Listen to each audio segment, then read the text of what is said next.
Hi guys, સવારનું બધું કામ કરીને હું આવી ગઈ હતી રસોઈ બનાવવા માટે, કારણ કે વાગી ગયા હતા બપોરના 12.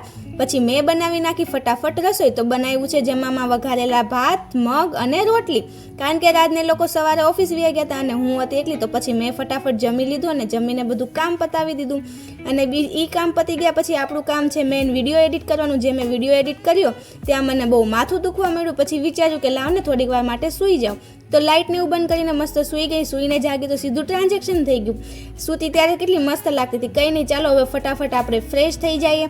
તો હું આવી ગઈ છું મસ્ત મોઢું ધોઈને પછી મેં લગાવી દીધું મોઢા પર બોડી લોશન, થોડોક લગાવી દીધો હતો પાવડર અને થોડીક લગાવી દીધી કાજલ અને થઈ ગઈ હતી તૈયાર. લિપસ્ટિક તો બાકી રહી ગઈ. લિપસ્ટિકને હું લગાવીને તૈયાર થઈ ગઈ છું અને રેડી થાવ ત્યાં સુધીમાં રાજને એ લોકો પણ આવી જશે, કારણ કે 6 વાગી ગયા છે અને એ લોકો આવી ગયા છે અને સાથે લાવ્યા હતા દાબેલી. તો પછી દાબેલી ખાધી અને સાંજ પડી ગઈ. તો સાંજે રાજને ખાવા હતા ભજીયા. તો ગરમ ગરમ ભજીયા બનાવ્યા. જમવામાં છે બટેકાનું શાક, રોટલી, ભજીયા અને દૂધ.